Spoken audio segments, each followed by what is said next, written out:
Yeah, people love this business of me winning 10. You know, it's as if 9 is some sort of...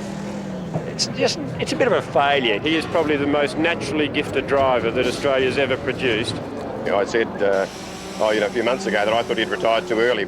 I knew I was in for a tough road the moment I came across him. This year in 97 will be my last race against him, and nothing's going to change. I'm still going to try and beat him. Well, of course, it's our mission to stop that as best we can. Sorry, Brock, but it's just, We like the night. Yeah. There'll have to be a lot of money switching hands for me to pull over on the last lap, that's for sure.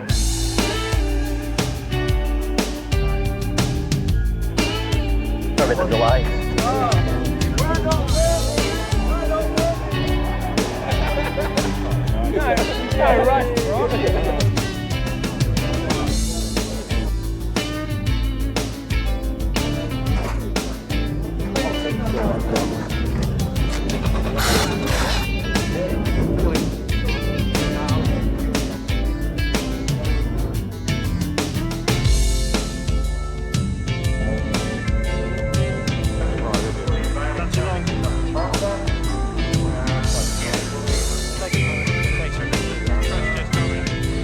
Well, when we build the cars, we sort of have a name for them. Brock named the car Steffi because we need lots of grunt for Bathurst. I wonder where that is. Is that my friend? Hello, Mr. Annie. How are you? Doing well, my Okay, dear. to wish you luck. Thanks, Don. Well, actually, now you're here, we might be back on track again. Oh, well, I hope so. Can I bring you some good luck? Advice. He's remarkably, adaptable. But when you look and you think, OK, he's got to adapt to the left-hand drive in a cramped cabin space. But Derek has to adapt to a circuit that most people find frightening their first time out. So between the two of them, they'll blend it, they'll get there.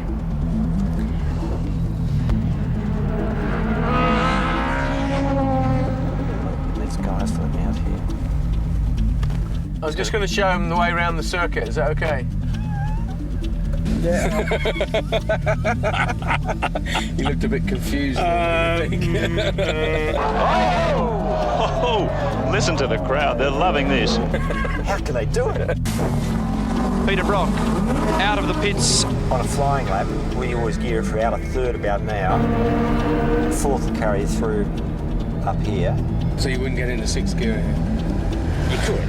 Yeah. But by that stage, you would be going back to my accommodation.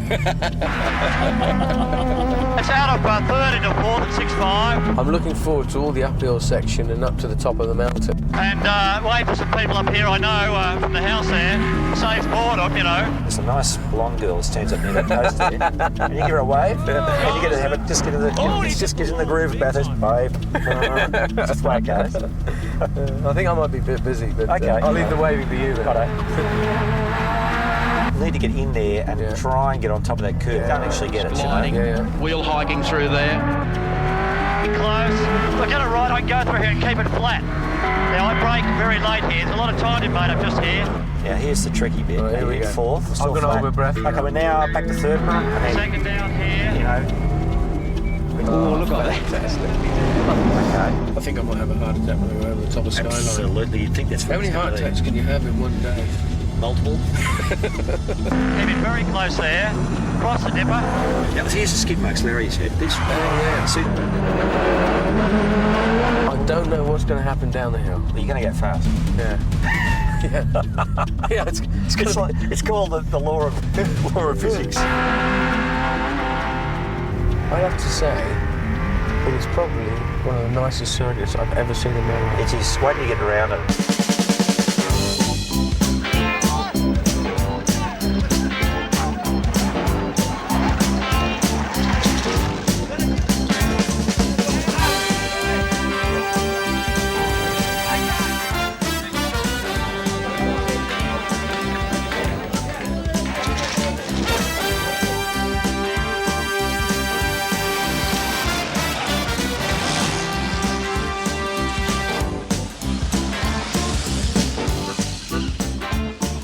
Well, the very first time I visited at Bathurst was back in 1966. I was on national service and I'd taken the weekend off to with leave. Wasn't AWOL or anything. And went up to the mountain for a look. I mean, I'd heard about it, and there was this big race that was just starting to develop. In fact, it was only in its infancy at Bathurst. But I came away looking at this track saying, I'm inspired. I've got to get out there and race. I've got to get on the other side of this guard railing and do something. And really that's what got me to build my very first special, to get on the track, get my CAMS licence, that sort of thing.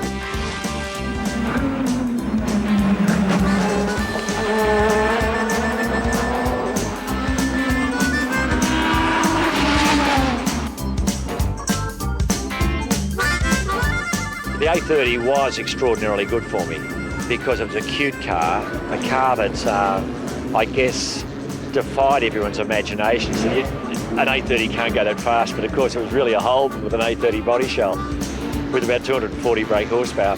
But it did get me what I needed. It got me in the front door after only 18 months with a works team. In Rome, it was the Colosseum. In Australia, it's Bathurst, and a mountain circuit, site of this country's greatest road race.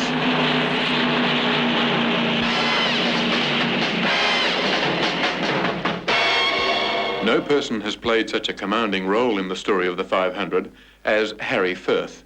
He's called the Grey Fox, and this is his lair. I was looking for people who I thought I could mould into my particular way of doing things. And I rang him up and he thought I was having him on, it was someone else, his mates trying to kid him, but eventually he came around and I talked to him. I was very disciplined that particular weekend in '69. I drove with Des West. We finished third outright, only a matter of seconds behind the winner. I drove carefully, and for that reason, I guess I got a phone call from Harry Firth afterwards saying, get rid of that thing and I'll build you a real car. That was his beloved A30, you see. Well, that was a bit of a shock to his system. Yeah, Harry was tough, there's no doubt about that, but a very kind-hearted person at the same token. He had the touch, and he would accept new ideas very quickly. He could understand what you were talking about. And the other thing about it, he didn't argue the point with you, say, that's not how you do it. You told him to slow down? No, I haven't told him anything. He knows what to do. I couldn't have done it without having the material to work with, and he was the material. You needed to have your head right. You needed to focus on things. You needed to have to come to the conclusion that you could do it. PD used to say I was too hard on him and everything. I was trying to not let him get too big before his time. I think as a mentor, he had a very different way of approaching things from other people that, in retrospect, he was very advanced for his time. I deliberately held him back because if they suddenly get there and they've got all this, their heads get big and you can't talk to them. What day we go ring up Brocky and make sure he's out of bed with his rallycross? This is Brock when he first started. He is slightly uncouth, you could say, he's still a bit of a larrikin. He's still got his beard and everything and his mystic look. He never got out of bed very easily. He'd always half asleep for about half an hour. Even then, like now he's got dogs, that was his breakfast, which the dog ate half of it, of course. Yes, he could actually cook a bit. Well dressed, was a clean t-shirt and jeans. A meal was a hamburger with a lot, washed down with plenty of tea. And he still drinks the tea, but the hamburgers have gone. He's now vegetarian. He just was quite happy with the basic things of life. He just wanted to exist, but do his motor racing. That's all he lived for. Utterly and completely was his motor racing.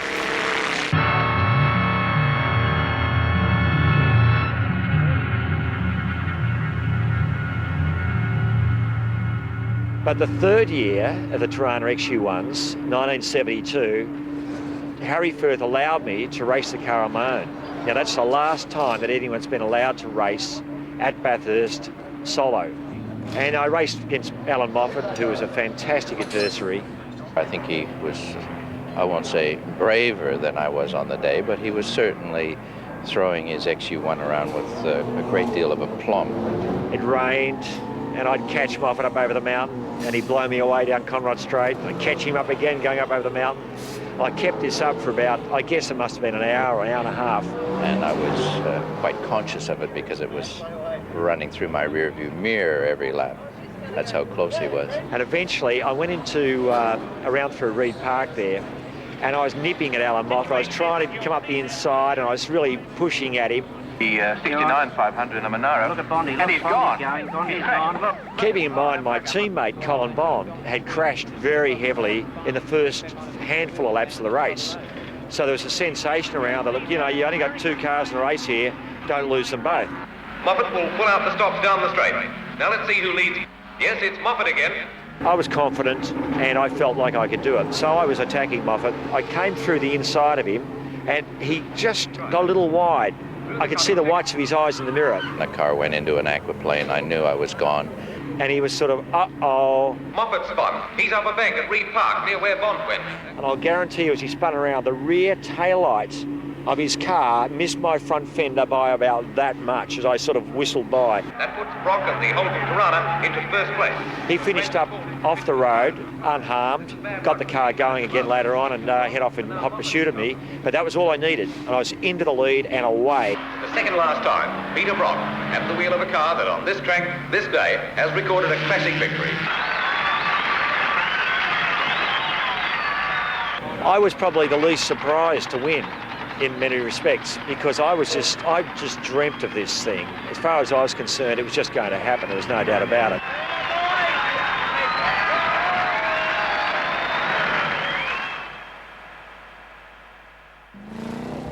He can win his 10th. It just depends on the equipment that's underneath his bum.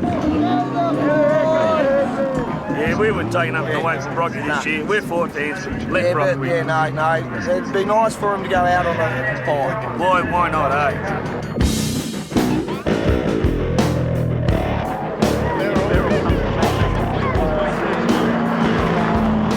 Tell you what, Brocky's going to win the whole race. That's that. Who's going to win? Brocky. Go the Holden. Go the Holden.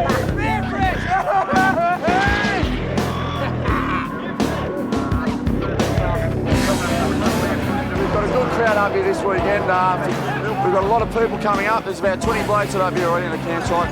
But while I'm walking backwards, mate, I can't even see where I'm going, so I'm just relying on the camera just to film you. And I love my wife, and g'day to the boys.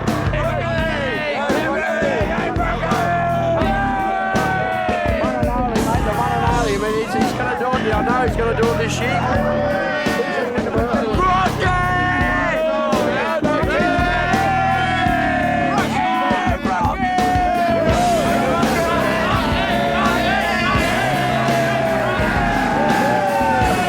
Almost 3 decades after Fred Gibson and Harry Firth put a Falcon GT in Victory Lane, the era of the great Aussie V8 continues at Mount Panorama. In the late 60s and early 70s, the Bathurst battles between Ford and Holden were legendary. So were these men who fired their artillery.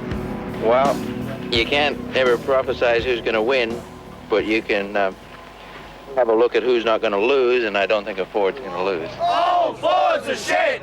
Second verse, same as the first. All Fords are shit! There was a very, very strong contingent there. Holden on one side, Ford on the other.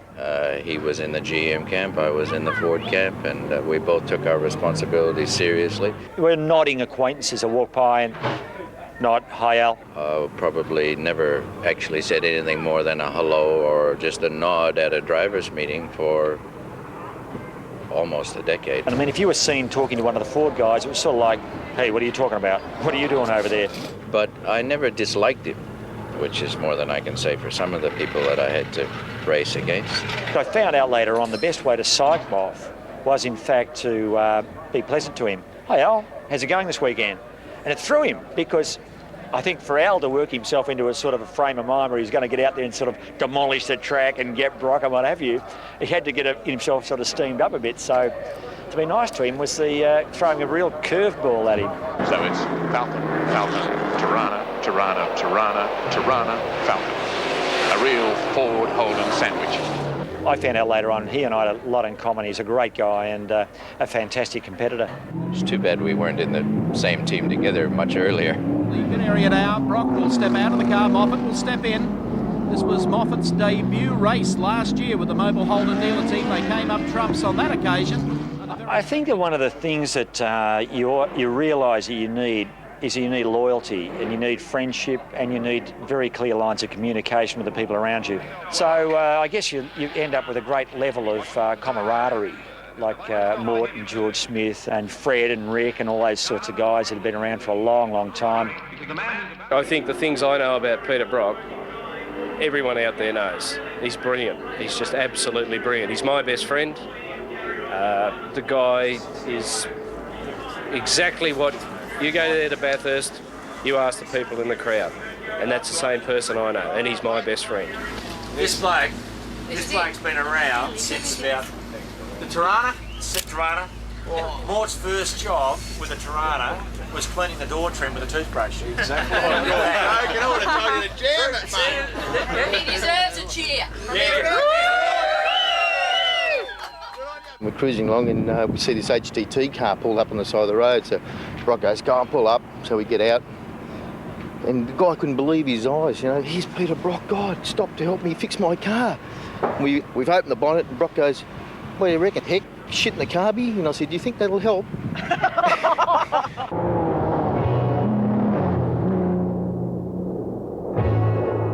Round Australia Trial 1979 was the single most arduous event that I've ever taken part in my entire life. It was something like 21,000 kilometres, of which about 11,000 were competitive. It was in 14 days. I worked out I got a total of about 30 hours sleep. Now, I can tell you, I was getting pretty wiped out towards the end of that event. In fact, right near the very finish of that, the gear shift got clogged up with all the mush, etc.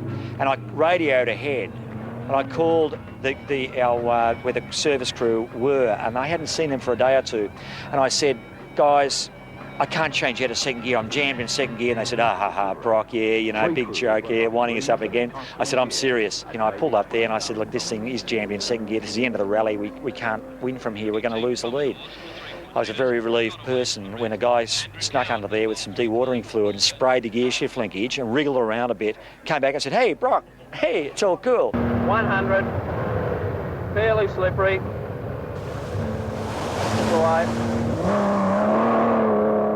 I was not a rally driver. I was basically written off by the press, I suppose, and by the media in general as being a bit of a PR stunt, just there to raise the profile of the event and don't take Brock seriously. And of course, that was like waving a red flag to a bull as far as I was concerned, because I thought, boy, oh boy, if I never needed motivating, that was it. First in class over 3,000 cc's, $1,000 in plaque, a cheque for $14,000, car number 05. Barbara Holden dealer team, Noel Richards, Matt Phillip and Peter Brock.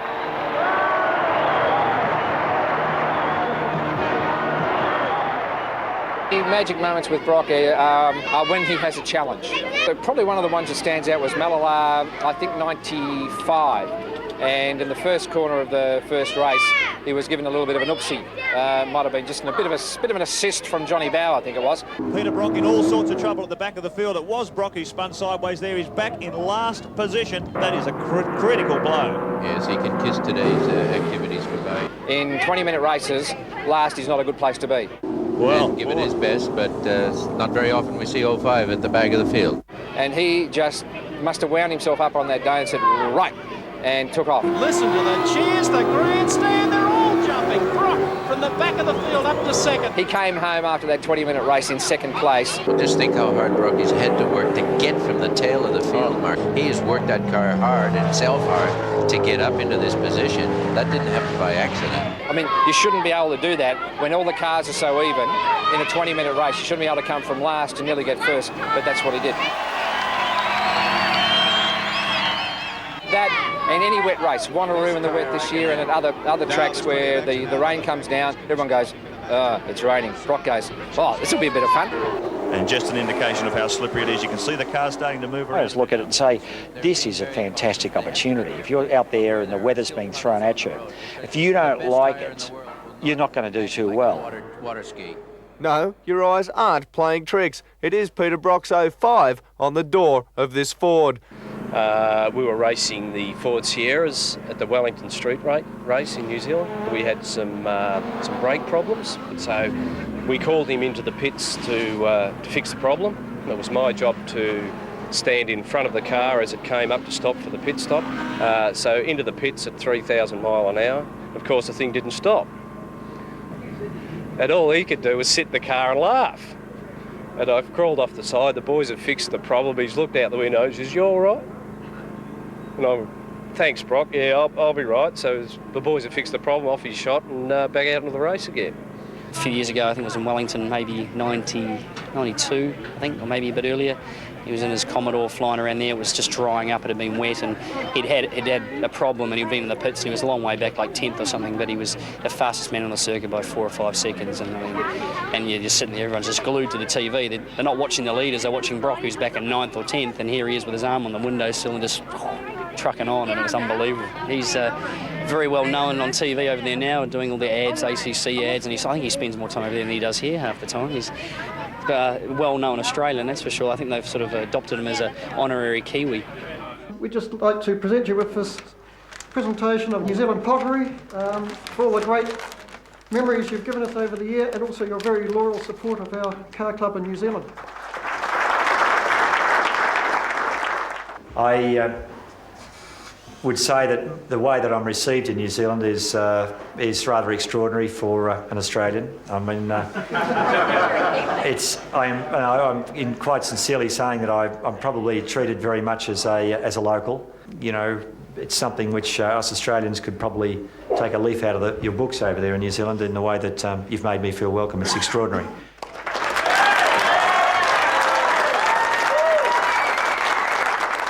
We have a group that we call the Brock Village, and there's about 300 or 400 Brock supporters come.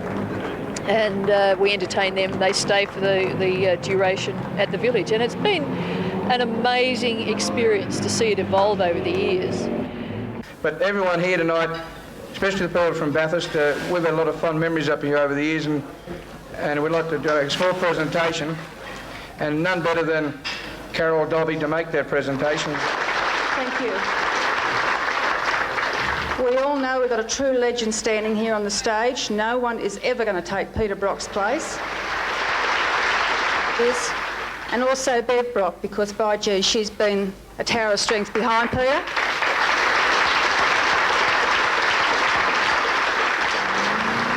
There has never been 2 ambassadors for sport in Australia as Peter and Bev Brock are. 9:30 a.m. and the troops were cold. Backstage, the stars of the Moomba Parade needed encouragement as they tried to keep warm. King Brock was there, but motoring a little slower than usual, and behind him... That was pretty special time. It was great. I mean, it was a great accolade. He was at the peak of his building his cars. He was doing exceptionally well with his motor racing, and to get that honour at that time was fantastic. But it was just one more of those real great highlights that he's been fortunate enough to have.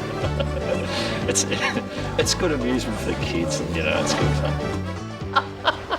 That's a long time ago. I mean, he's got the big picture, and he loves being outside, but in the house, he just really doesn't function. If I'm not there, all he can eat is a peanut butter sandwich.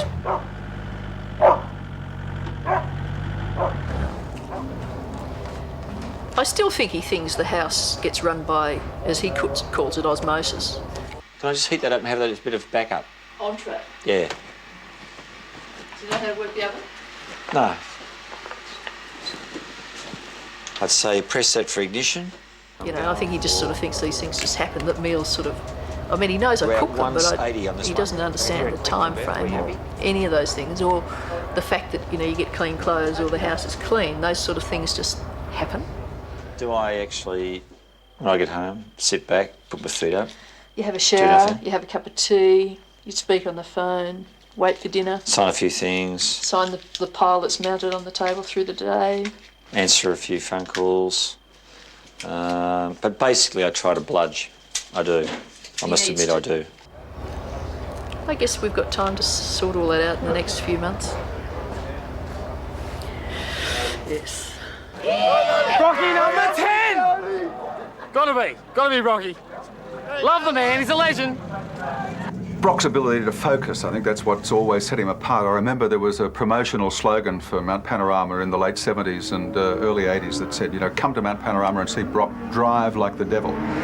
And with the open-faced helmet that he used to run, you could see that when we first brought race cam in. And we put it in Brock's car, shooting back at him, coming down Conrod Straight, Brock gripping the wheel. And he must have the most amazing peripheral vision of anybody I've ever seen. The eyes flare wide open as though he's just drinking everything in. And yet when you see him on the pit lane, he's the most casual, laid-back and relaxed man that you could ever wish to see. And in the space of seconds, he can step into the car and the whole persona changes. And he really does drive like the devil. That's Peter Brock. Probably Bathurst is definitely an eyes-on place. When he's on the grid at Bathurst or going for a qualifier at Bathurst in the top 10, then you see the eyes-on, because he really lifts himself at Bathurst. And at those sorts of places, top 10 shootouts, raining at Bathurst, you know, the eyes go on. It's just these burning black holes, and you wouldn't like to be standing in front of him at that time. There it goes, 1973, Artie Perone, 1,000 is off. 73, what a weekend. I mean, we found that by fitting on these big Weber carburetors on this little XU1, which the regulations allowed us to use, that we could really get a few more horsepower out of the car. I think it was 8 horsepower, to be honest with you, nothing much, but, you know, it's a psychological advantage. And we went out there in the race knowing we probably had the best package there. My co-driver, Doug Shivers, was in the car, and he was looking good. He'd finished his stint, which in those days was the centre third of the race, and whatever reason, he was given the instruction to continue on to do an extra lap. Go for maximum laps. They want Shivers to stay out for as long as he can. And history will show that this was a fateful decision, because he drove down Conrod, around the top of the mountain the car ran out of petrol, and he coasted down Conrod Straight, and he didn't believe the car would roll into pit lane, so he tried to clutch start the engine and give it one little last gasp coming up pit straight into the pits. It succeeded in taking off any momentum the car had. It rolled to a stop before it got to the pits, and Doug Shivers got out and started this agonising sort of push. Now, Shivo would have been about 8 stone wringing wet, and here he was pushing this XU1, which was fitted with big, fat racing tyres, and, you know, it wasn't easy to push. Look at Brock. The race is slipping away through his fingers, and he can't do a thing about it. When can we push it, he's asking. They've got to get it moving. Moffat's getting further ahead. And we're all standing beside him. Come on, Shivo, you can do it, you can do it. How far, he says, straining every muscle. Eyes blinded with sweat, oblivious to the pleas of Toronto mechanics and Brock. And Firth in the pit now, worried, desperately worried. He slowly got it up to the point, the white line marking the entry point to the pits. And there they go. Now another race against time. And look at Colding, you see Brock shove Shivers to one side. They're down for pleasantries now. It's a very famous bit of footage where I've got Shivo and I've just flung him out of the way with my left arm, and he's gone reeling backwards into the arms of the officials, whatever, to be carted off to the first aid centre, poor Shivo. And we pushed the car into pit lane, filled it up with juice, I got in, everything else, and away we went. Is it too late? The gap between Moffat and Brock is down to less than a minute. There's still time for fate to play a role, while for Brock, blue smoke and the screech of tortured rubber signals a shattered tyre. Nothing can catch Moffat now. It was lost opportunity, I can tell you that, because just, you know, this car was a hot car, but I just always thought that there's always next year. 10 seconds to go, signals the starter. Number 1 in the grid position is Brock. 74, first year of the Toronto L34. A troubled debut for those cars with oil surge and what have you. And talking of things going down the drain, look at the smoke issuing from the tail of the leader. Now, this is I remember driving around in that car and being something like 6 laps ahead at lap 100, then back off and squeeze the brakes on. Do those things according to how you feel. I was under instructions that year, I remember, to drive it very slowly and to lap at a certain time, and I was going too fast, etc., and that's what caused the problems. I learnt there a very important lesson. You've really got to drive according to how you feel. A sad sight for the Holden Bill team as car 1 heads for the back of the pit, so Peter Brock is out of the race. But I was beginning to feel that Bathurst and I had a very, very special sort of relationship, and I honestly felt that given the opportunity with reliability and everything else, that I could get up there and I could win this Bathurst race again. And of course that happened in 1975, the very next year. excitement is really mounting to fever pitch as people feel that this was going to be the fastest and the hardest 1,000 ever run at Bathurst. Away they go, and Alan Moffat gets going more quickly in first gear. I don't think he's working. I was driving for a couple of guys in a Melbourne suburbs called Gown and Hindhoff, a couple of engine reconditioning fellas. Very nice fellas, but very much a privateer effort. And we never had very much money to sink into this project. So it'd be fair to say that when we got to Bathurst in 1975, we really had to win to pay the rent. We were short, let's face it. It is Bond who's got the better gearing and has more acceleration, and it is Brock who's behind who's closed on them both. 75 was a very rewarding year, I think, for the guys that worked on the project. Peter Brock pulls out and decides that he might like to lead for a change. Because we realised that we had to work with our pay, and we just worked really for the love of it. 20 kilometres to go now. Peter Brock goes for the last time down through the S's. And to have gotten up there and to have got that result was, well, we got our rewards later on because we all ended up getting better jobs and getting sponsorship, etc. for the ensuing seasons. But at that time, it was pretty difficult. That's it, the checkered flag for Peter Brock in the 1975 Hardy Ferodo 1000 at Bathurst. I was Peter Brock's publicist, stroke manager for the decade of the mid-70s to the mid-80s. He just lost his factory drive and was in a privateer mode and was looking for a bit of money, in actual fact. In doing that, he signed up for the Road Safety Authority in Victoria to do a series of driving safety talks, seminars, whatever. The first thing was that he really believed in it. The government didn't offer anything, nobody offered anything. You just go and get your licence and off you go and have your first prang a week later. And he thought this was all wrong. He admits he was a maniac himself, but now he's into class driving. Also, he was after some money. Motor racing was the first of the sponsored sports in this country. There was no sponsorship in footy, cricket or anything.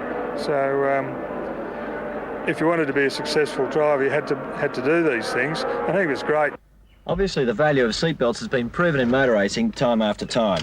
Oh, well, he did all sorts of weird and wonderful commercials. There was alcohol-free beer and a lot of road safety stuff for various networks for various occasions. What's this? Here's a surprise entry. Johnson and Brock can't believe it. Yes, this was one of the great commercials. Where Peter Brock and Dick Johnson raced at Sandown against a 10-year-old kid in a mobile Vitabrit. Now, they got nice earnings for this little exercise because it was in Nabisco and ad agency and properly funded and what have you. But they needed someone to drive the Vitabrit, so we got John Harvey, Peter Brock's co-driver, and to drive this Vitabrit, and he complained bitterly about it. And I said, look, it's good value for you. He said, you get $200 and a year's supply of Vitabrits. So Harvey thought this was reasonable and did the job. But it wasn't until afterwards he found out that both Brock and Johnson were getting thousands of dollars. And I don't think he ever forgives us to this day. What did you have for breakfast? I don't eat breakfast. I have a Vitabrit. No, I think Johnson's better than you. Well, it's a matter of opinion. He's a faster car than you, I reckon. Not for long. Well, what you see out there and what you see in real life are probably two different things. You know, I think we're both sportsmen in our own rights, and we're both very fair. We respect each other's ability, and that's the way we see it on the racetrack. But, you know, you don't give them an inch. That's for sure. You don't give anyone an inch. Peter Brock, the national champion, was relentless. He made a rush trip back to Australia from Le Mans to run at Lakeside, and he wasn't about to finish second. Well, probably the first year that I was really on the scene head-to-head with Peter was back in 1981. And we went head-to-head right through the whole season, and probably the highlight of the season was the last race of the championship, which was at Lakeside, my hometown. But at the end of the day, we went into that round, I think, of 1 or 2 points the difference, and whoever beat who in the race was going to win the championship. And it was an absolutely magnificent race from start to finish. We were never more than a car length apart, the endurance of the race, and at the end of the day, I was fortunate enough to win. But there were a number of times when Peter could have had me off the road or whatever, but he's very fair in that respect and always has been through his career, or since I've known him anyway. He's not the sort of person that would knock you off the road. and if he couldn't win fair and square, he didn't want to win.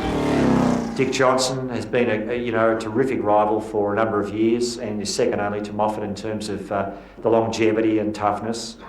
John Bowe, Glenn Seaton. Back in the early days before I even started motor racing, he was really my idol as a race driver. Mark Scaife. I have accidentally a couple of times run into Brock, and one of the latest ones was Malala at South Australia. We fired into the first corner up the inside of him. I got hit from behind and fired into the side of Brock and spun him around and T-boned him. And I mean, only a month later we were racing together, so it was not really the best way to get the relationship formed. Clearly, but he was right in the middle of that. He would have been holding his breath, clenching his teeth, hoping everyone got by. The luck's on his side today.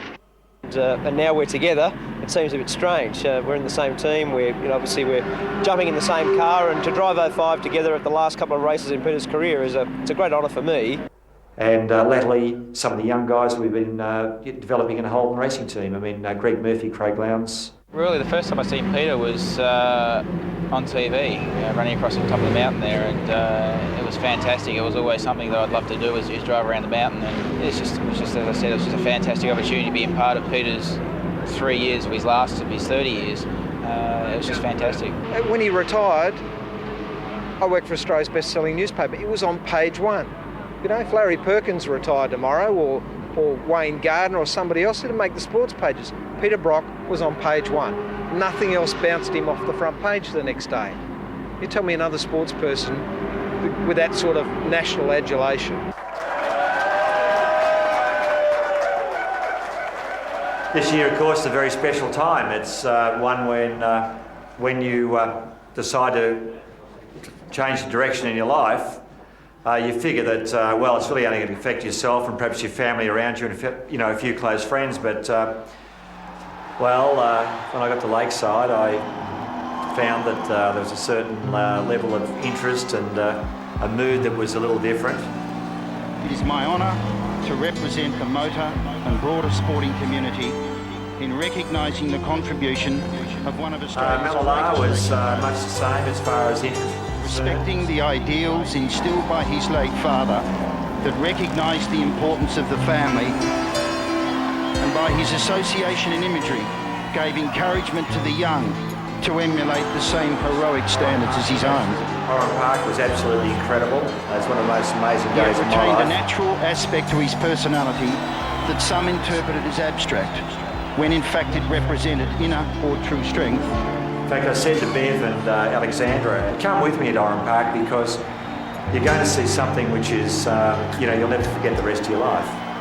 Whether one is religious or otherwise, we should pause for a moment and raise our eyes towards the Almighty and thank Him for His divine providence in sustaining Peter during the many risk-taking years of his career, and give thanks that he has survived with all his faculties so that the next generation can benefit from his knowledge, experience and enthusiasm.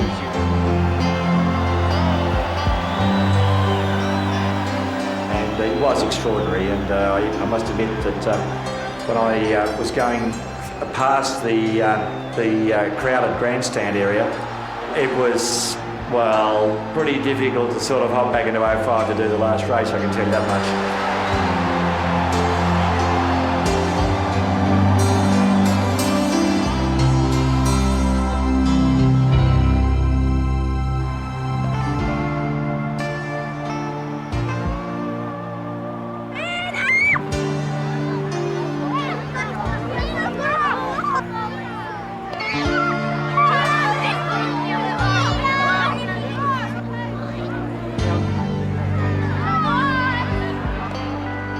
When I was 14-year-old, I cycled across quite a number of miles actually in those days to a local hill climb. And they were very popular events in those days. I was 14 years old, I was keen, I was enthusiastic. I also had a great respect for machinery. I saw a brand new Lotus racing car sitting there, and I walked up to it, carefully bent over, making sure I didn't touch anything on that car, looked inside the cockpit to look at the serial number and the emblem and the dashboard and everything else in there. And I heard this very well-cultured voice behind me say, "Get your grubby little hands out of there." Well, I mean, I was just shocked. I was crushed. And as a kid, I just walked away really very much with my self-esteem taking a bit of a beating. And I vowed and declared at that time that I'd never speak to anyone like that in my life, because I had a very clear lesson about how I felt. Motor racing has taught me an enormous amount about how to deal with a lot of things in life. I mean, dealing with fame. Fame's a very curious thing.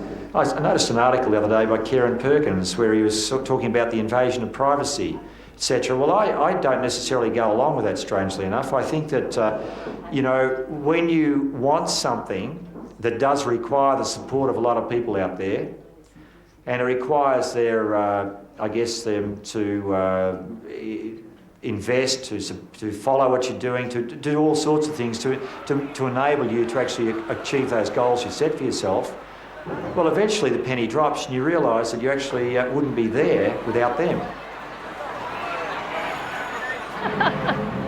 They love him in droves. They do.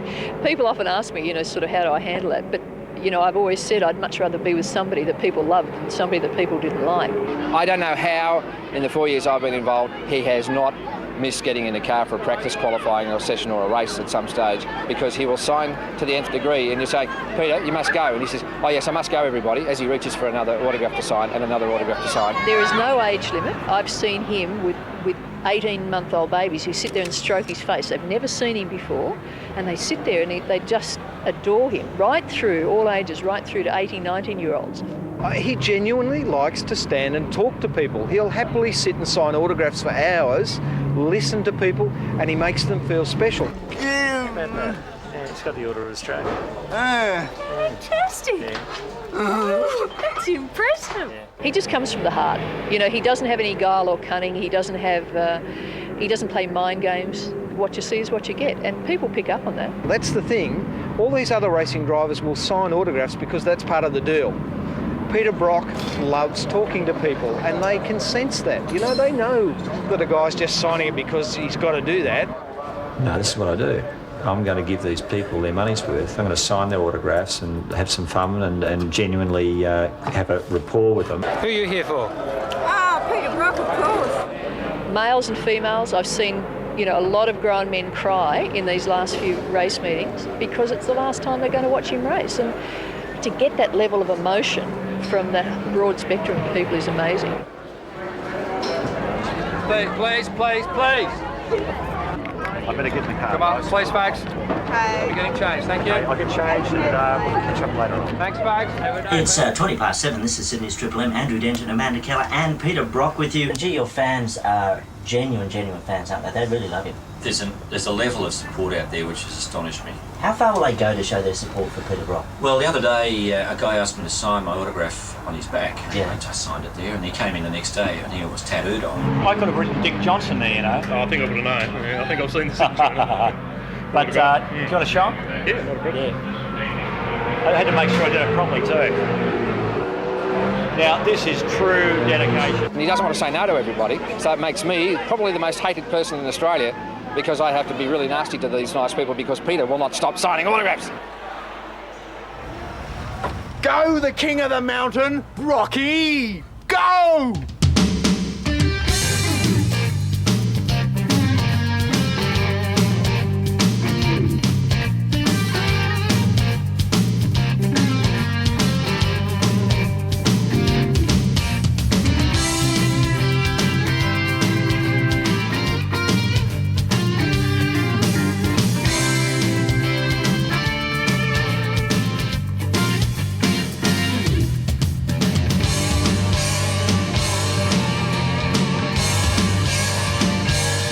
I was very lucky about many long years ago, about 15 years ago, I came into contact with Peter Brock as a junior sports reporter on the Seven Network, and this legend of motor racing was going through his paces at the Adelaide International Raceway. I was lucky enough to go and interview him, and then he said, would you like to come for a ride round the track? Well, this was the golden opportunity. It was like the ultimate thing. It was the most perfect thing that could happen to me, and so I did.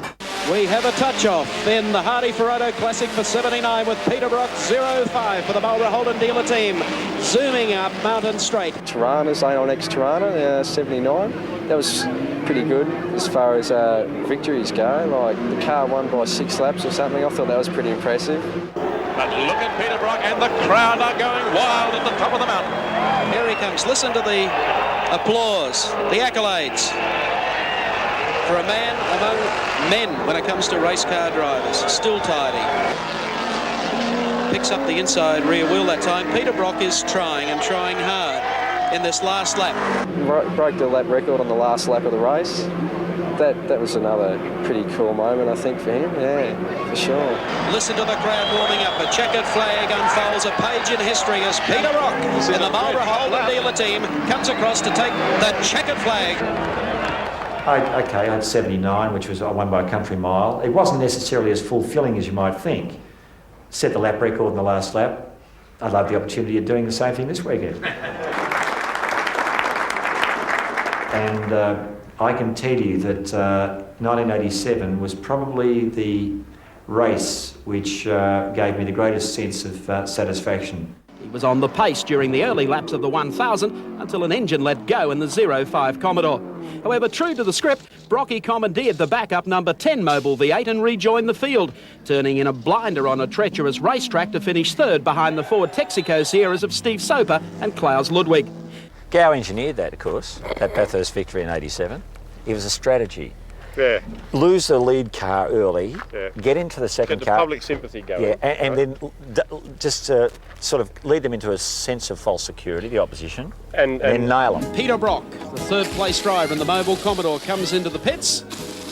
We're in a pretty critical position. I think we were gaining on the lead Sierras. We were coming third. It was raining. It was a pretty crucial pit stop, and Peter came in, and this was the vital stop of the race, and we were all fired up. So we always had this competition of who finishes first with the wheels, etc. And I was last on that stop because Brock pointed at me as casual as anything and said, "Whack those ones on," as if we had a variety of four for him to choose from. Well, Brock's just given me the thumbs up. It's the usual confident, happy and positive Peter Brock who's in the car at the moment. He's gone at a time of about 25 seconds and he is gassing in the Commodore. He's put slick tyres on. He's in third position. The drama continues with the Texaco Ford Sierras. Victory number 9 could be on the way. I've seen Brock come from behind in the past and win here against all the odds. Do you think it could be on the cards again, depending on what happens up front? It's a great tribute to the champion of this man. Peter Brock has been put down by quite a few people in many quarters all season, and just listen to the race fans showing their vote to Brocky as he goes over the hill. You asked for the man, you asked for him, it's Peter Brock!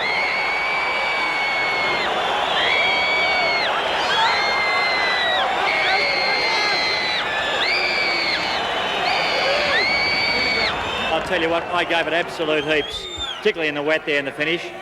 And I thoroughly enjoyed myself, I might add. And thanks for all your support out there too. I love the way you're cheering me on. I had legal documents, heavy-duty legal documents, served on me on the Friday afternoon in the pits. I had a book that was released about me, one of those famous unauthorised edition type ones. And generally speaking, a lot of my plans were in total chaos. It was, I guess it's just overcoming some very difficult times in your life. And you sort of sit back and say, oh, there is some justice in the universe, you know.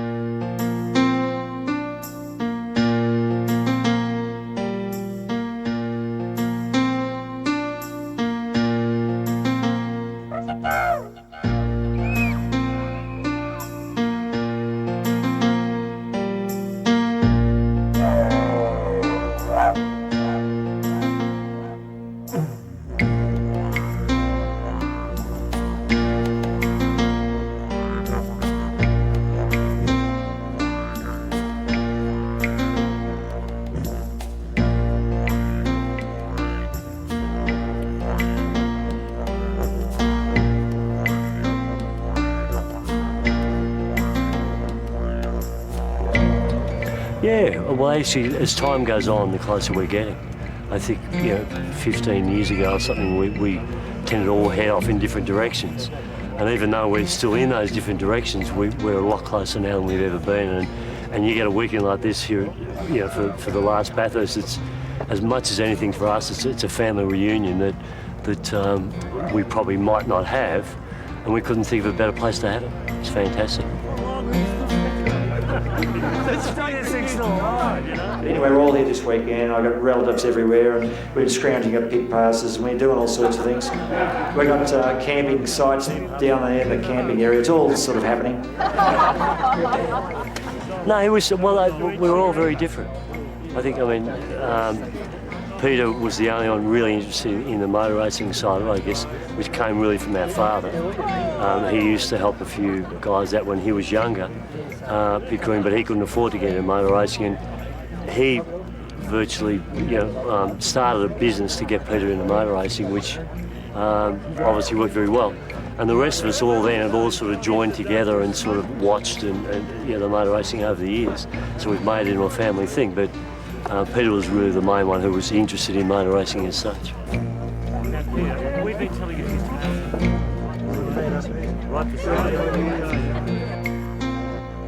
We started going to Bathurst, of course, with his first drive, and that was an amazing situation. We had a business in which Peter was involved called the Diamond Valley Speed Shop, and Peter sat at the phone there, I reckon, for 3 weeks, waiting for Harry Firth to ring him. He'd had an interview with him and done a test drive. And of course, when Harry rang, Peter was over the moon, and he popped in on his way to Bathurst with the race car. They drove it there, and of course, the next day we hopped in our car and away we went. Each year for the last 21 years, Mr. and Mrs. Brock have been coming to this very same site at Mount Panorama to watch Peter race. It's been quite a family performance, so this year we've got a special surprise. We started off in tents and caravans, the whole lot of us. We had no money, so we used to get a couple of caravans up there and a couple of tents, and those that didn't have room in there would sleep in the cars. So on behalf of all of us at Seven Sport and motorsport enthusiasts around Australia, enjoy your 21st. And one final question to both of you. Who do you think will win the 1989 Tooheys 1000? Oh, that's easy, Neil. Peter will win. Jeb? Yes, Peter will win. No doubt. Happy 21st. 1989, Tooheys 1000, they're racing. And Johnson lights up the tyres. Brock goes with him, and Longhurst a brilliant start. Down on the inside, and Brock will win the start. Alan Moffat's car, Klaus Neeswitz will probably drop into third. As they go first.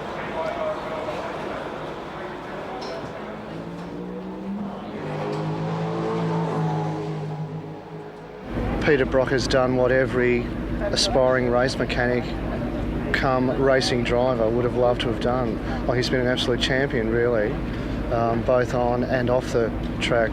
And a lot of people don't realise the things that he does for the underprivileged, for Cam Quality, the cancer kids, and so on and so forth. We've had a great relationship. It's been great.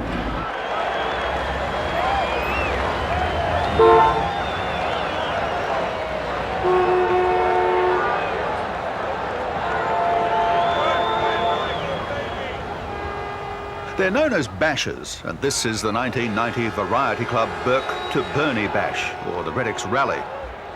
Believe it or not, they're all on a mission to raise much-needed cash for Australia's needy kids. They're coming up the outside again, Al Pal. You could get away with that at Bathurst, but you're not going to do it here, buddy. Hello, Moffat's up beside me again. Here, look at this arch. Well, I tell you what, I won't get him much room here. Whoops. Oh! Watch the power, Jackie. Okay. Solid for Sierra, but it's fast. I'm just trying to scare you. I'm scared enough anyway, Jackie. Please don't make it worse. Is that you up there, Alan Moffat? Are you in that chopper? You're not going to throw eggs, are you? Come on, Al. Oh, Al, baby. Oh. And believe it or not, Al and I make an unexpected singing debut. All you have to do is sing, c'est bon, c'est bon. C'est bon, c'est bon. That's not bad, not too bad. We need it. Is it? Okay, yes, right.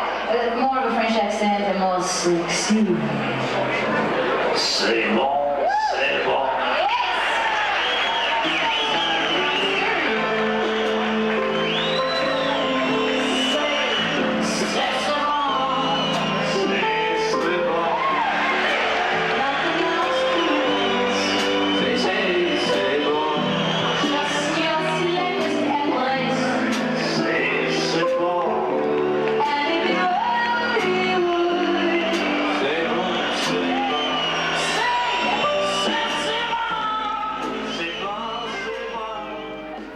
him and Mark would be the strongest driver pairing out there, I feel, and I think they've got a great chance. If their car's reliable, I think they'll win. Peter Brock made only limited forays overseas. The highlights, an exceptional second place in the Spa 24-hour race in 1977 and winning the King's Cup Teams Trophy in the same event in 1984. There was always, of course, the love of going somewhere else in the world, the great adventure of being over there and doing Le Mans or Spa or, I guess, places like the British Tourist Trophy. And I must say I enjoyed it. And we've got some problems here, some major problems.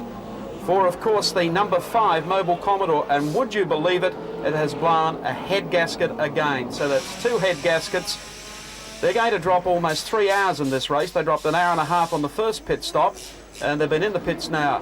Yeah, there was one instance where Peter did come in for a pit stop at Spa, and most of the boys were out the back having a beer at the bar. But Peter did arrive in pit lane and said, "Where the fuck is everybody?" Which we could hear because we had our radios on at the bar, but luckily it was only like probably a 40-metre sprint back to the pits, so we managed to get back and get things rolling again. And out he goes, back into the race with the 05 Mobile Dealer Team car. Well, we went to Monza in Italy for a 500-kilometre race there as well, and the track was daunting, but not anything like Bathurst. It was basically on the flat, but it had some very tricky chicanes. It was a series of chicanes. I said, "How are you taking that first chicane?" Yeah, they're going, "Brock, Peter, I don't understand how you're going so fast." I said, "I don't know, well, I'm just driving around the track." I said, "You're not going over the curb at all? You wouldn't do that, would you?" No. And I thought, not that I don't trust him, but I think the next session I'll just walk down to that first chicane and hide in the trees and watch what's going on. And lo and behold, this Commodore arrives out of the sun and full brakes and full noise and full engine and full everything and straight over the curbs. He said, "Peter, you told me we were going over curbs." He said, "Have a look at you." So I said, "Be sweet, Peter, tell me the truth." I said, "Well, I didn't really feel him, Al. I mean, the car was there when I went over him." But he said, "Look, it's a Commodore, it'll take it." I said, "Fine, you better be right, because we're both going to do it." You know, I always loved coming back to Australia. It was something about it. I loved going away and doing these things, but there was always something stronger back here. The next challenge, I love touring cars. This is where my support base was, my family was, where my footy team was. I mean, we all have these things. Ladies and gentlemen, please welcome a superstar and a hero, but unfortunately a demented Collingwood supporter, Mr. Peter Brock.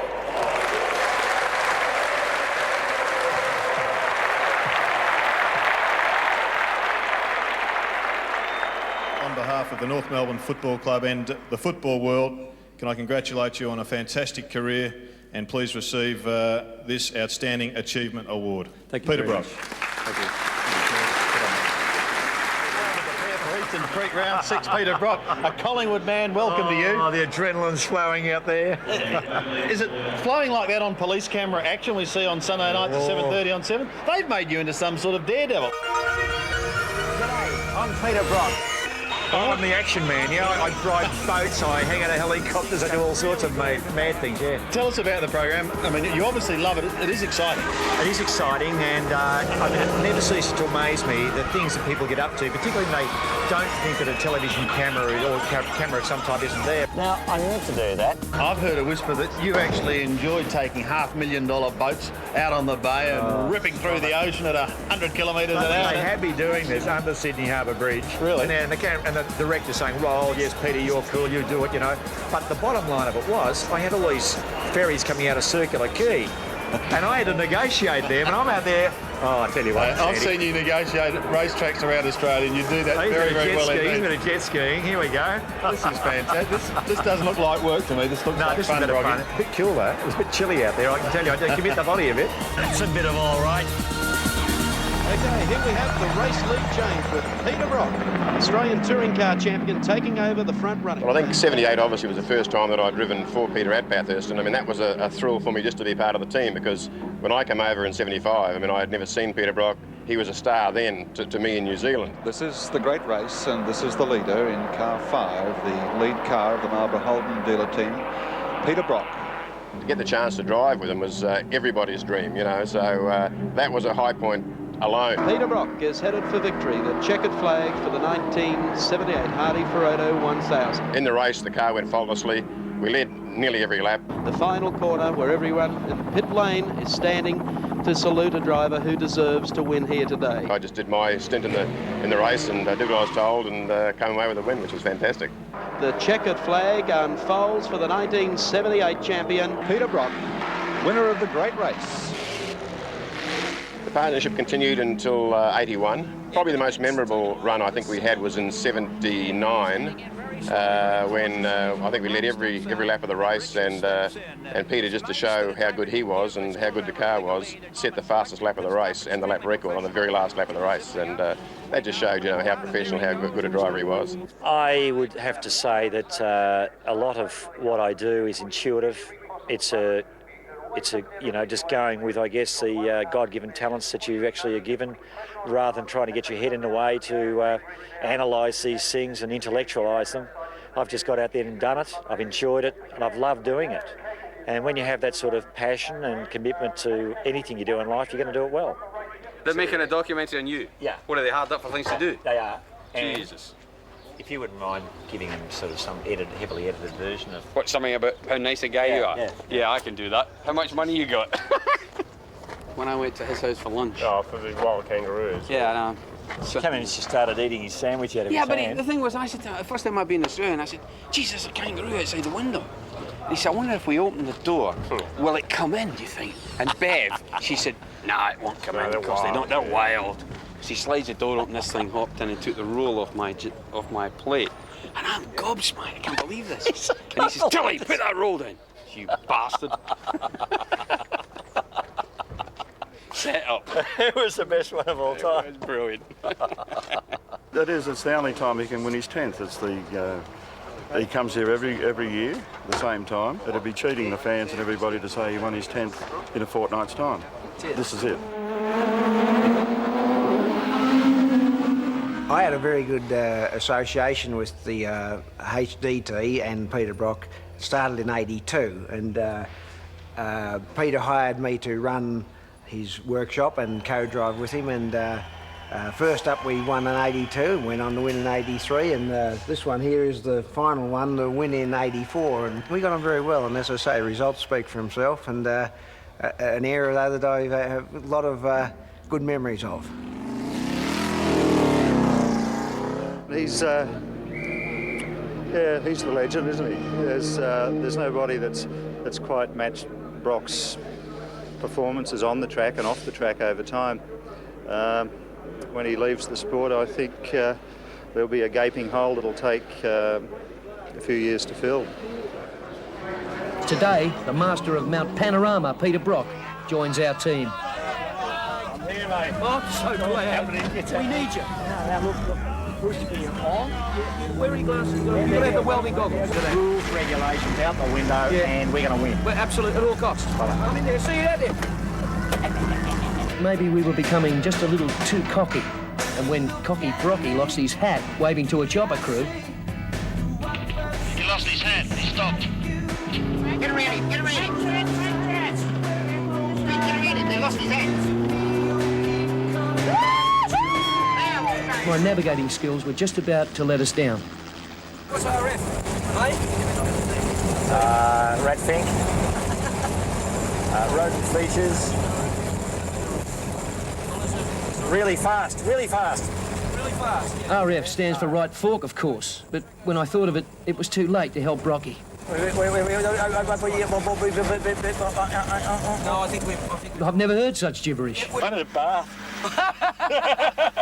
You dirty mongrel. I know. Hey,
He's still got it, well and truly. But he's got enough sense to know, and I'm very proud of all this, that he's stepping out at the top of the tree and he's going to put himself in where all his experience will work for him. A broken windscreen now for Peter Brock, and if he hasn't got enough problems today... That'll be murder to see through that and on the sunlight coming up pit straight. If it wasn't for him breaking the windscreen and not pushing the other one back, he would have won. What more appropriate time to see Brock in for a very fast pit stop. The windscreen is now out. There's been a flag given to Peter Brock by the clerk, of course, to say that he must report to the pits, because if you remove your windscreen in Australian touring car racing, you must remove the rear window as well. Yes, here he is going flat out. He's too. taking the pit Down lane. the curbs. Watch the team go to work. This is where he takes on some passengers just for a moment. Boom. Boom. Goodbye, Pete. Super kick. Close the door and away he goes. Quickest pit stop of all time. I just threw a helmet on, I just got out there, just went for it, just blasted along. It was just sort of like, this is a new adventure. This is something different again. This is something really to be experienced. Here he comes from behind. No front windscreen, no rear windscreen. Air-conditioned mountain racing for Peter Brock as he storms down the outside. I always look at it and say, this is a fantastic opportunity. If you don't like it, you're not going to do too well. Peter Brock looking for him heading towards the pit area. Well, he's in the pits. And after an absolute sensational run, Brock gesturing to mechanics what the problem is. And I think I heard someone shout, forget it.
The famed Peter Brock Commodore, co-driver Alan Moffat at the wheel, slammed into a concrete wall at McPhillamy Park on the top of the mountain. I steered it into the wall. It was practice at Bathurst on Friday, fortunately. It was raining again. I was following another car very closely across the top of Skyline, and I dropped the right rear wheel off the track, which unfortunately there was a trench there with many of other people that had done the same. And the car instantly just turned left. And it was the one time when I really did say, this is going to be interesting, because it's an 800-foot drop on the other side of that wall. The front went up and scraped itself all the way along the wall, but didn't quite have enough momentum to go over. And it actually fell down again on the track, but of course smashed the whole front end. Mechanics and paddle beaters had an all-night bash, and by late Saturday, it was back on the track. But I do remember clearly Peter's reaction, and he never made me feel small.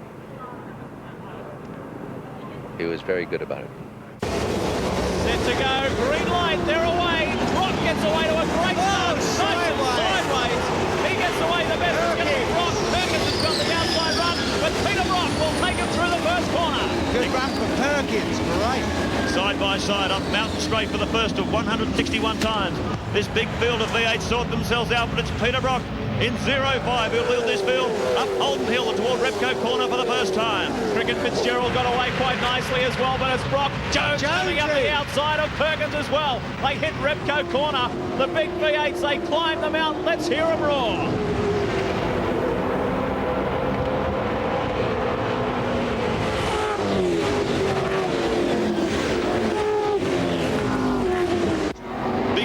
Toward GIO Cutting, it's Peter Brock in charge, Larry Perkins in second, Alan Jones in the Komatsu forward, and listen to the crowd greet this field as they thunder across the top of the mountain for the first time.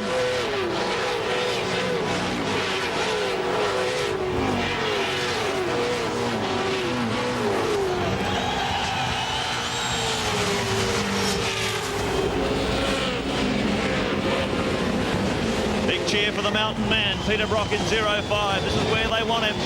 161 laps, 0.5 leads them down through the cutting, down toward Forest Elbow for the first time. Larry Perkins in the Castrol Commodore locked in second. Alan Jones the first of the forwards. Then it's Glenn Seaton.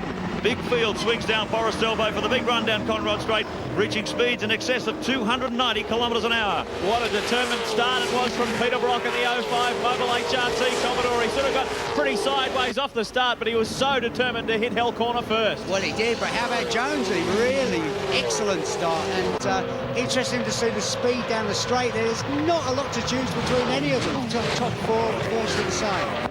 Well, they'd all want to be sitting in that big draft at the start just to get their tyre temperatures up, get nicely settled. They don't want any mistakes like spins this early in the race. So all the field sort themselves out. Fabulous sight as they sweep through Caltex Chase and down toward Murray's Corner for the first time.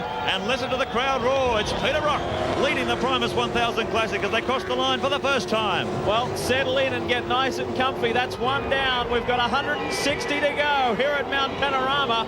Perkins got away to a terrific start as well from fourth, coming up into second. Jones from sixth to third. Seaton's gone backwards a little bit. There's John Faulkner, who started from eighth position. 2:15.70 for Brock. First lying lap. Larry Perkins in behind, Alan Jones, Glenn Seaton, then it's Greg Murphy in the second Holden Racing Team Commodore, John Bower in the Shell Ford, Wayne Gardner, Steve Johnson, John Faulkner and Mark Larkham in the Mitre 10 Falcon in 10. Tony Longhurst is already on a charge. You saw him off the back of the grid. He's already up to 19th position. 20 positions he's made. He's made up 20 positions in 6.2 kilometres. Tony Longhurst is on a charge. You'd have to say that's a pretty determined effort. And Longhurst was saying all we need is a pace car, and I might just as well have been on pole position. Well, Charlie O'Brien said earlier with John Smales, he said it's the best race car I have ever driven.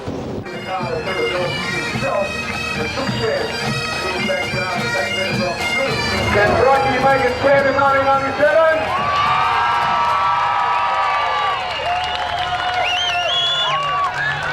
Following Peter Brock was the HCP and HSV Oval Club of New South Wales.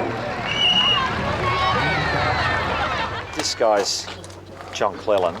Good afternoon, or morning, or whatever. He raced with me in 1993 in a Holden Commodore, which was going magnificently until, through sheer driver abuse, he just destroyed You broke it. it. I can't believe You broke it. You have that. One thing about Brock, he has this absolute uncanny knack of giving the cars to his teammates just as they're about to brake. It never brakes when Peter's driving it, but as soon as he hands the keys to someone else, it brakes.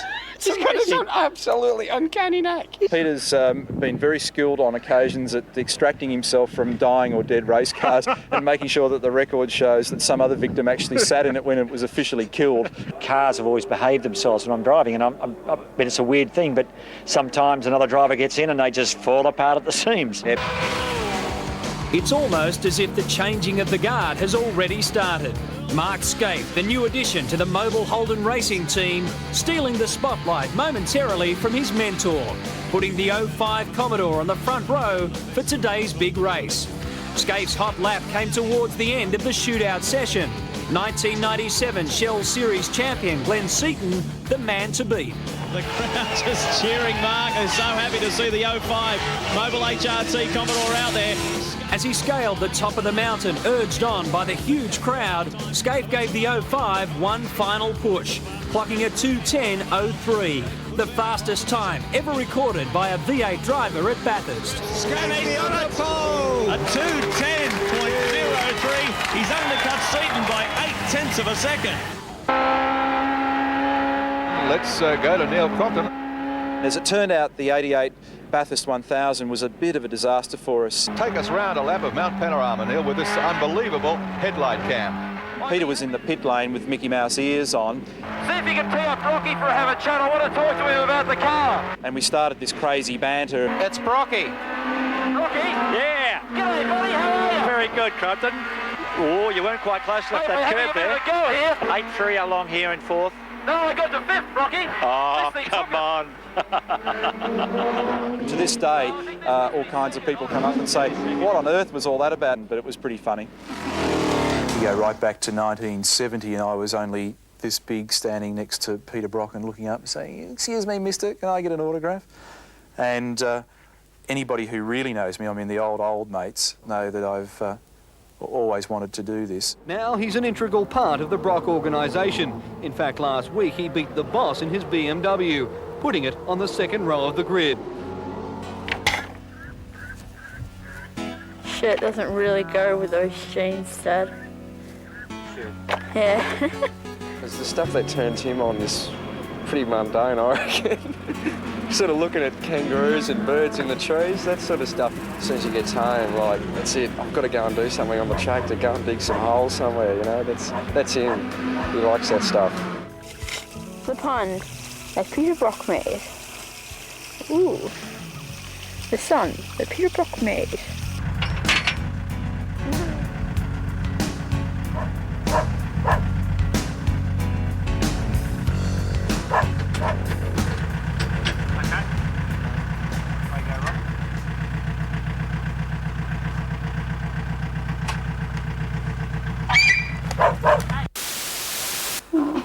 She's like semi-ran over by those right. Lucky these little bones are rubbery at age, isn't it? No, it's a stretch. Hey.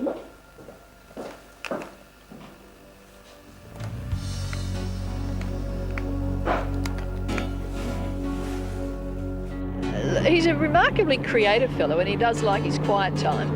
So, you know, his art and drawing, he is a wonderful talent and he could honestly make his living with his art if he ever took the time to sit down and do it. Oh, they had it coming. Purple shirt is really ugly. Who's this one? Jessica's.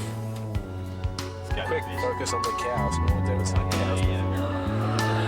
We always go up on the Monday and we share the drive, and it's been some interesting drives over the years. The kids come along, we've always had them with us or got them babysat up there. AMP corporate guests. He still tells me when to change gears, what lane to be in, when to overtake, when to slow down, and even though he's pretending to read a book, you get this hand that goes at the side. Somehow I make it every year. I don't know, I still don't know, 25 years on and I'm still getting lessons and I obviously still haven't learned, slow learner. You recording? Where now? The light's all wrong, it's like reflecting off the river. Well, here we are on the banks of the Murrumbidgee in Narrandera. Stopped here many times in the past. This is the last time though, I'm stopping here as a race driver. So what do you think about that, kids? I know. I'll be able to teach Dad how to use a computer. I'm going to get him to take me go-karting. Next ski season, I'm going to teach him how to snowboard. Hopefully he won't be home too much more. I shouldn't say that.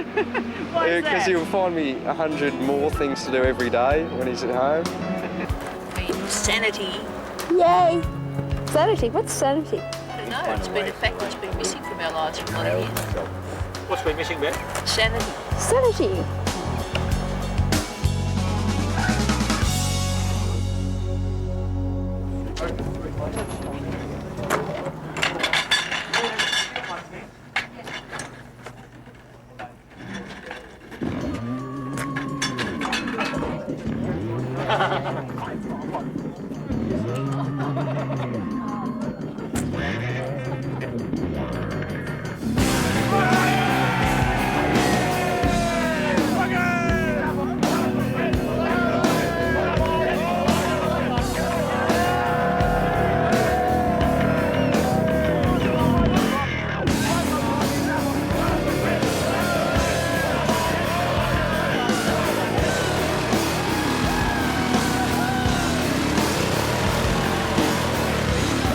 if you can do a 10th victory this year, I think the mount will go off. It'll erupt. It'll be a volcano.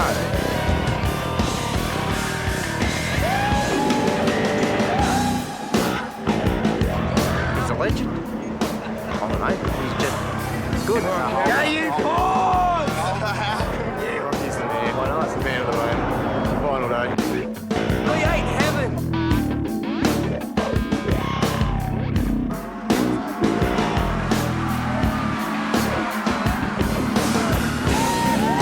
What's so special about Brock? You've been on fucking sleep the last 30 years.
Peter's got an amazing eye, and if you put a badge on and it's a fraction off being square, he knows, he picks it. It doesn't look square, does it? It follows a stitching line for the thing, but when you've got it on, oh well. Off it comes. He'd pick it up as soon as he saw it. All the promotional material. Peter sort of did all that type of stuff as well, plus make a lot of it. Oh, well, all the designs on the T-shirts were Peter's, all the artwork. You know, we'd sort of sit around and play around at home. All the race jackets, and it became too big a business to operate as part of your team. It became a separate entity into itself.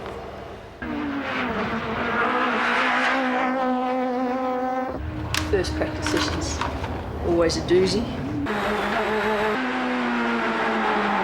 It's just hearing their comments when they come back and get out of the car, seeing the expression on their face, and it's great actually just watching the drivers talk to each other at the end, you know, of their stint, their session. Just tipped the curb on the inside, got sideways, corrected a bit, came back the other way, slid along the track, hit the sand as I was almost stopping, or felt like I was almost stopping, tripped the car over and just rolled along the road. Well, Brocky's obviously been an icon in motorsport. He's a national hero and he deserves all the credit that he's obviously been given. But this weekend he seems as though he's taken a new direction. He's championed the cars on four wheels and now he's taken to driving them upside down, which is a new thing for Brocky. What did you just purchase today and for how much? 2 wheels, they're broken, for $300. What are you going to do with them? Absolutely no idea. Can you please put your hands together for the Peter Brock off today 30 replica car, driven by James Brock. This is the replica of the car that Peter Brock first raced in the car that Peter Brock. Well, it wasn't really hard, just a lot of hours, really, yeah, quite a lot of hours. Just planning, you know, making sure everything's in the right position before it all gets welded in there and stuff like that. I mean, all the bits are there, all the main bits are there, but all the fiddly bits, brackets and bits and pieces, that was just the time-consuming bit, just getting it all bolted in there properly. Yeah. Every time he's got in the car, like, he's just got this smile from ear to ear, you know, so I don't think he ever think he'd see this car again, basically. Never in my wildest dreams did I think that I would be driven round by the king of Mount Panorama, and here he is, Brocky himself. Let's go. Now, it might be a nightmare.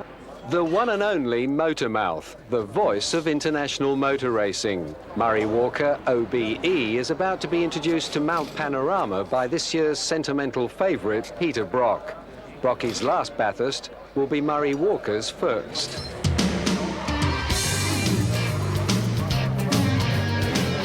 course, Peter's getting a little extra illegal practice now for Sunday's race.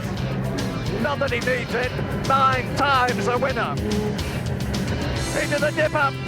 Oh boy, I would not have missed this for all the tea in India and China put together. Murray is the voice of motorsport, there's no doubt about it. You hear Murray Walker's voice and immediately your ears prick up because you think something's happening.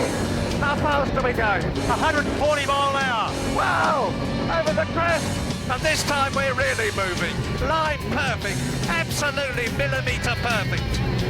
Feed in the power, I can feel the grip. There's a helicopter overhead, I wonder if it's taking pictures of us. I'll put my fingers out, there we go.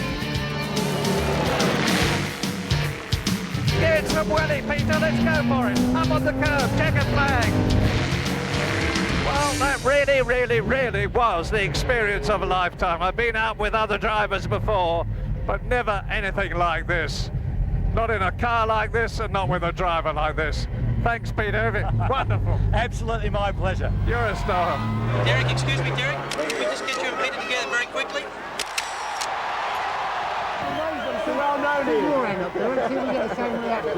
Nah, I'm not going to embarrass Brocky. Get out there and have a bit of fun.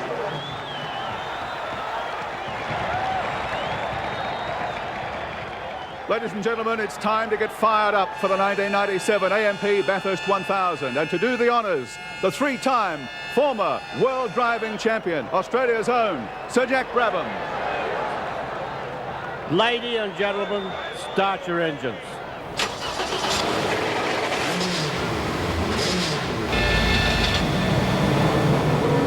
A great race for 97. Is away, and for Australia, Peter Brock is driving the red and white Vauxhall Vectrum. 61 laps to go as they come down to and round L corner. You can see Peter Brock is in 4th position in the red and white of Vauxhall Vectra. This car seems to be running very nicely. Peter's got it in a very nice flow and going by people with reasonable ease. He's basically sat in this position most of the race. That was a little bit, I'm taking this if you don't mind. Well, 2:12.49 for Peter Brock. That's a new lap record at 2:12.49 on his 3rd flying lap. So Peter Brock builds at 2.6 seconds the gap now over Perkins. Brock, Brabham and Watts. There is the great man, Peter Perfect himself. He's got a problem, he's slowing down.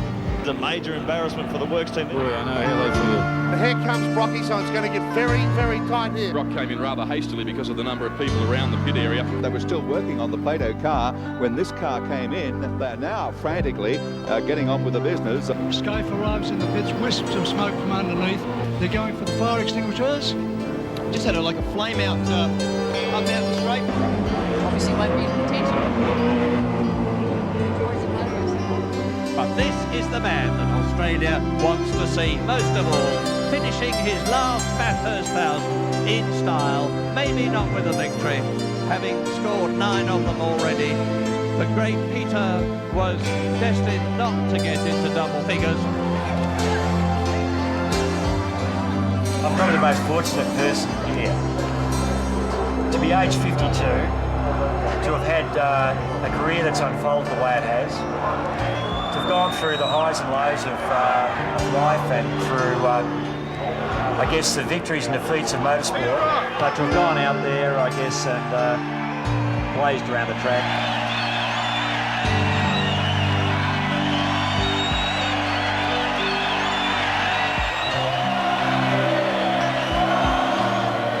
There at all the banners and fans. To me, that was a bit of a fairy tale ending.